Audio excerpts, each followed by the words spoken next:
and egg yolks for me. I mean, it's just too rich for my diet. So that, a lot of people like creamy sauces. I don't eat them. I understand how you have to make them. I mean, you have to make it with butter and prosciutto and egg yolks and heavy cream and Parmigiano Reggiano, but I can't eat that kind of food. It's just way off the scales for me. If you're young and you like it, God bless you. You know what I mean? Oh, yeah, I know what you mean, Mike.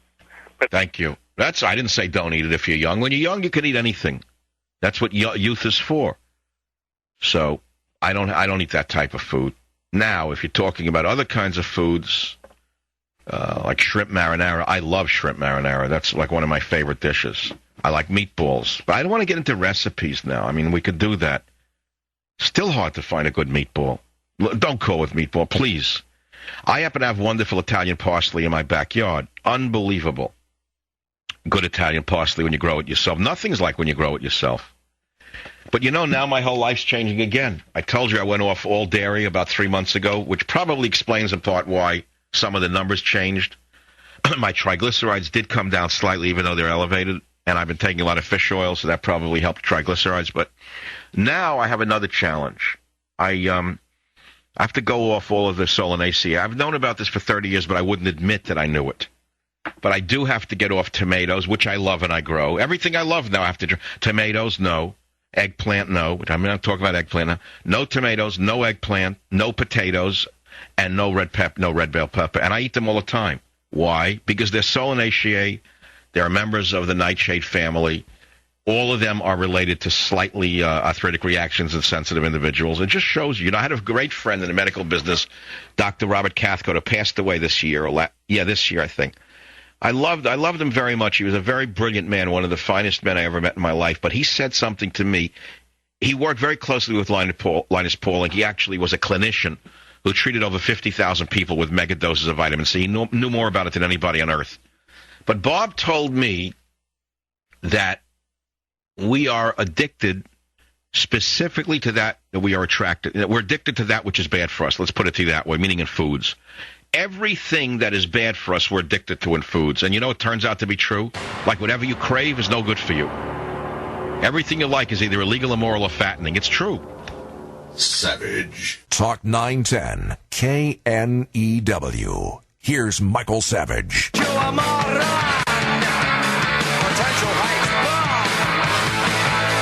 right, you want me to do politics now? I'll give you politics. You think Obama will be a one-term president?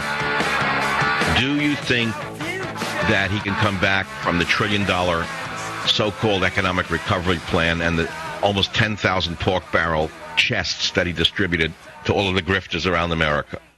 Do you think that the schmucks who voted for him are finally onto the fact that he's a con man? I mean, the economic recovery plan, stimulus plan, cost $1 trillion. Nothing happened, and 9,000 individuals benefited from it. Okay? Are you aware of the fact that the English medical system is a disaster? Do you know that more than 30,000 people have died in England and Wales from hospital infections in just 5 years? Do you know that if that was translated proportionally into American demographics, that would be 150,000 fatalities from hospital infections alone if the British system, meaning the socialized healthcare system of Britain, was brought to America, the one that Obama, the community organizer, wants? The man who wants a Union of Soviet States of America. Now, there's a great article about all of this by one of my favorite columnists called Gerald Warner out of England, President Panty Waist in Retreat. And his article says, President Panty Waist in Retreat, Barack Obama hoists the white flag over Stalinist health care proposals. And I would recommend that you read it on michaelsavage.com. He says, Obama's plan for socialized health care on the Stalinist model across the United States is now in full retreat. Not only will it not play in Peoria, it will not play anywhere. I'm not so sure. I personally believe, as Don Feder writes, another great columnist, by the way, that the white flag that Obama and his Stalinist minions are flying right now is meant to discharge the opposition. That is the American voter. And the minute the American voter stops reacting, they're going to take down the white flag and they're going to go full steam ahead on the Stalinist model of socialized health care that they plan. These are very, very dangerous politicians. And I believe that you got to keep your eye on these people. After all, Kathleen Sebelius, that nice-looking HHS secretary, is a very deceptive woman. She, remember, was the head of the Kansas one of the law groups over there, the head of the Kansas Law Society or whatever, for 8 years. Kansas Trial Lawyers Association. She's a trial lawyer. She has now wormed her way into being the head of HHS, which is why there's no discussion about stopping tort suits, lawsuits, medical lawsuits. You know, I turn on the news like everyone, cable. Every other ad now is for some shyster law firm. Did you take this drug and does your joint hurt? Did you take that medication? Does your hand hurt? Call this shyster law firm and that shyster law firm. I start to shake that a country permits this to go on, that men like that are not thrown in jail and their assets seized. They're worse than Bernie Madoff. You know what I'm saying? Bernie Madoff basically took, how shall I put it, slightly gullible people who were a little greedy. I mean, I don't know how to put it. You know, not all of them are such victims. I've told you that. But when you go after an American corporation, most of which do the best job they can in producing a decent product, and you yourself were a lawyer who never produced anything, doesn't provide a service, all you are is a criminal leech with a law degree, to me that's criminal activity. That's all. That's why I'd rather talk about recipes. San Diego, David, welcome to the Savage Nation. Thank you for having me, Dr. Savage. It's an honor.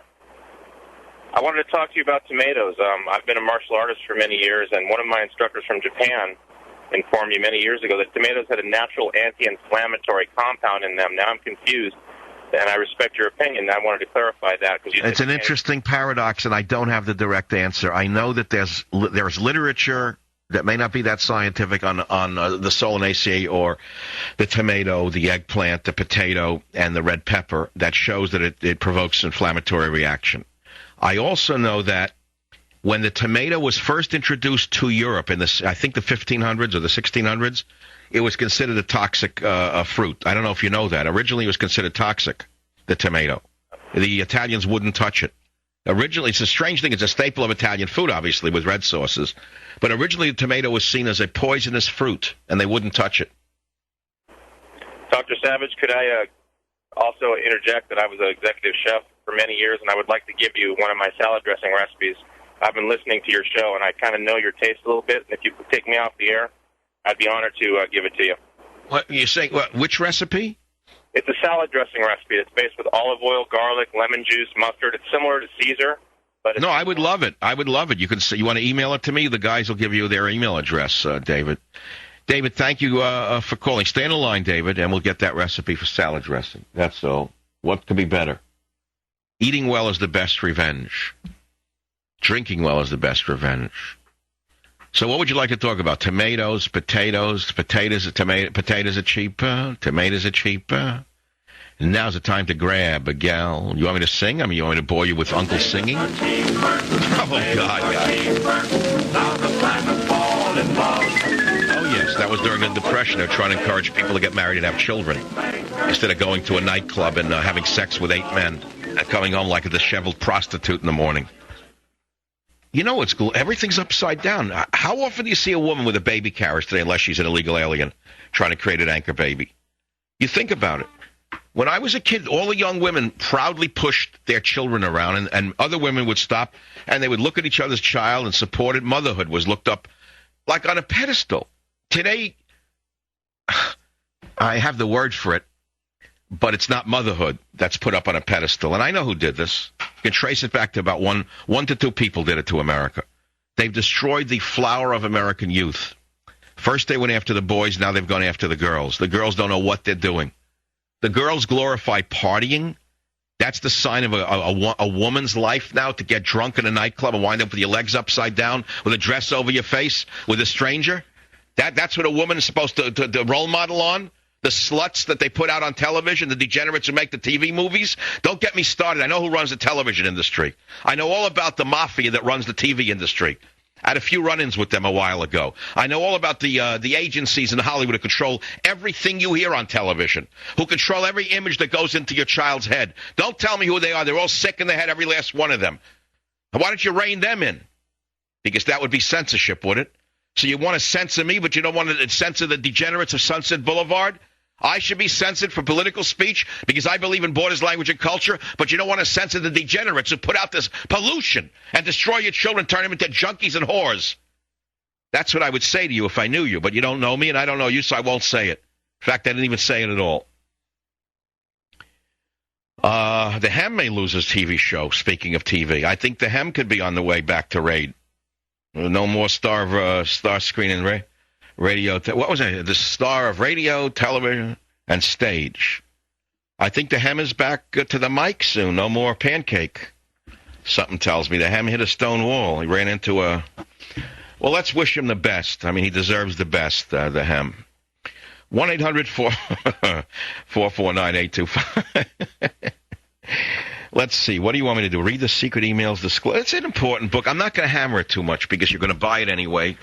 I'm not hungry for the money. I'm hungry to see the truth get out. And after Labor Day, when everyone's back from the holiday, I'll start heavy again. I killed myself to get that up on the website by yesterday. I don't know. I was like rushing. Banned in Britain. We're down now to the manuscript needs to be read one more time.